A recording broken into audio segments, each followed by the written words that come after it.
Hey guys, welcome back to my channel. If you're new here, my name is Terry, and if you're returning subscriber, thank you so much for sticking by. I owe you one. I've not been consistent, but now I am. And today, this is just a random topic that I want us to talk about, and this is about people pleasing, the animal in the room. You know, for you to do some internal work and I realize you're people pleasing, I know it takes a lot to admit that, like you're pleasing people at your own expense. And today I'm someone who have suffered from that. I've been in the pits. Like in the longest. God forgive you. I forgive you, Terry, for doing that. But I've been in the pits of people pleasing so much, and I want to, from my experience, this is not expert advice, this is not professional advice, but this is from my own experience. So for you to become a people pleaser, this is where you grew up in a home that you had an inconsistent caregiver who you felt like you need to perform or you need to keep up with, being that golden child so that they can love you. So you feel like you need to work hard for people to love you. You feel like you need to please people for people to love you. You need to do things for people to love you. And it got me thinking, why do I feel like I need to keep performing for people to love me? Like some people can just love me for being me, like without even performance, zero performance. And there is someone out there who likes Terry like that. And that's what pushed me to talk about people pleasing today. And I'll give you some of the few signs. You can do your homework and realize the many other signs. But I'll give the signs I've realized with myself about people pleasing and how I've been going about it, how I've been trying. I'm not like out of the pits. Like I still find myself doing certain things that are in line with people pleasing, but I can say that I'm not as bad as I used to be.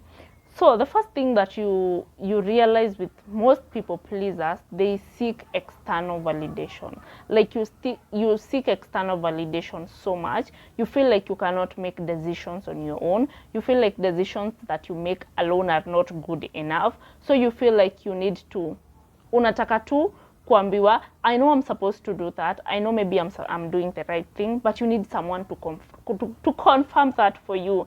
And you seek a lot of external validation.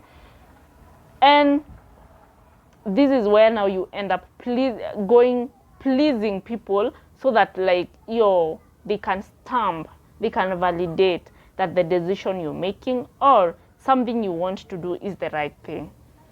The second thing you realize with most people pleasers is they don't know how to say no. Like, haujui kusema no. Like, for you, you feel it takes a lot from you for you to tell someone, no, I cannot be able to do that for you. No, I cannot be able to come to that event of yours.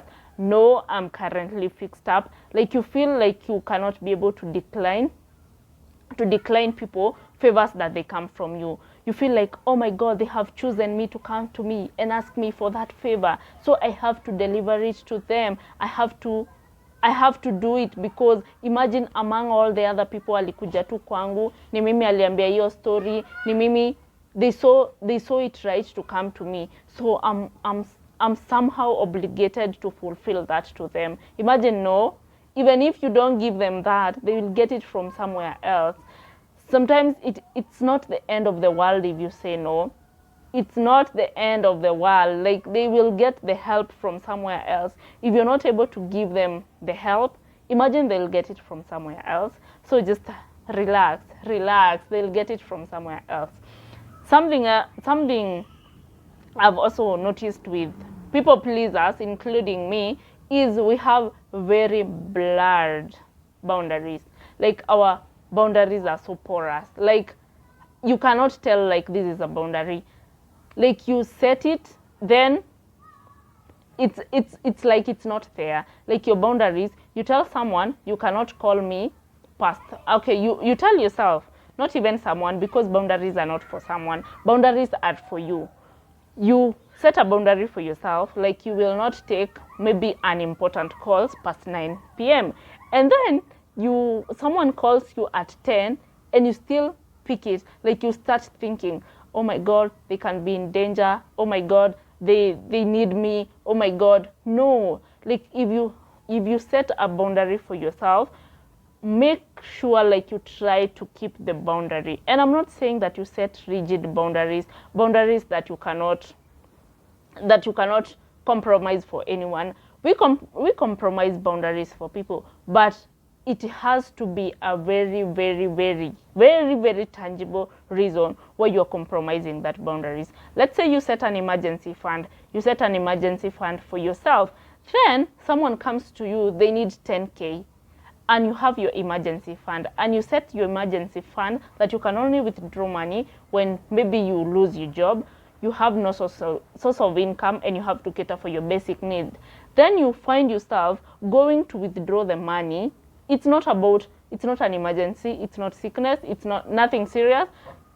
Sorry, and you want to go withdraw the money for the person to give them, for you now to feel like, for that person to feel like, oh my god, Terry is the person to go to whenever I need this and this. No. And the way the way to working on keeping your boundaries is, first of all, keeping them yourself, not even the people, keeping them yourself. So the moment you start keeping boundaries with yourself, it gives you confidence. It slowly gives you confidence, like you can keep boundaries. The other thing is I've said that that is about boundaries. The other thing I have noticed with most of us people pleasers is we go extremes for people. Someone who cannot go extreme for you, you're going extreme, like you're stretching yourself so much at the expense of yourself and your own needs, just to please them. So a people pleaser is, he or she is always in this constant cycle of wanting to please everyone that comes your way. People even not in your closer circle, you're working on pleasing them, because you feel like when you don't please them, they'll not like you. Like you feel like you're inadequate to be liked if you're not doing certain things for people. And this is what I've been trying to overcome. That learn to say no. Like, just decline some offers. Just say no. And I know the guilt that comes with declining offers. You feel like, oh my god, even sitting down still, how easy, because you're feeling like the guilt is so much. You feel like you need to make a follow-up call. So someone borrows you money, you don't have the money, then later on you feel like you need to follow up with them, ask them if they got the money, blah blah blah.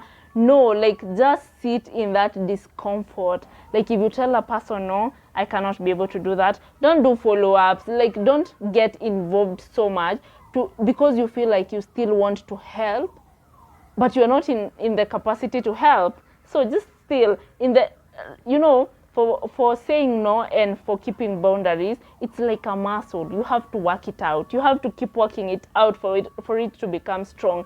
And you need to set your boundaries. Set your boundaries and keep them. Keep them. Like, if you set a boundary, keep it. Because you know, oh my god, can we just talk about the guilt that comes with setting boundaries? You tell someone, you cannot just show up in my house unannounced. Then they come, then you entertain them. Like, are you keeping the boundary? And it was not an emergency, like they just show up. I told you cannot come to my house unannounced. Then you're just showing up at my door and I have to entertain you. If you set a boundary, please, please, please. I know the guilt that comes with setting boundaries and trying to keep them. You feel like people are starting to hate you. Sit in the discomfort again. Sit in the discomfort. You will overcome. Surely, utai overcome. You will overcome it. So sit in the discomfort, you will get out of it. The other thing is, don't do extremes for people. Don't sacrifice yourself for people. Not always like you have to sacrifice yourself. You have to go to extremes to help people, to please people, to do what people have requested you. You can just do the bare minimum if you're able to. If you're not able to, just tell them, I cannot be able to do that for you right now. And it's okay. I know my God, you should see the way the mind of a people pleaser goes like this. Ukifikiria tu utaambia mtu no, you're on the run, you're on the run, you're on the run. You feel like the world is coming to an end. But it's something you can overcome. It's something that I'm working to overcome. And we're in this together. So if you feel like you've been a people pleaser in your life, please just try the tips I've given you. Do more homework, research about it. Know why you are a people pleaser. Know the root cause of why you feel like you need to keep pleasing people for them to like you. And this urge of being liked, just overcome it. Like, we don't have to all like you. You have enemies. We don't have to all like you. So agree to that and be comfortable with that. Those who are meant for you, with the boundaries, with the saying no, with not doing extremes for them, with not seeking their validation, they will still like you. They'll still be in your life. And imagine, the worst thing about being a people pleaser is that you sacrifice yourself so much for people and still you feel the emptiness. Like, you feel the emptiness that comes with it. You feel the emptiness of, you mean I'm doing all this for you and you still don't like me? So the best thing you can do is do it for yourself. Do it for yourself. And the moment you do it for yourself, gal, nigger, you will pull through. Thank you for watching. If you haven't subscribed, remember to subscribe and see you on the next one.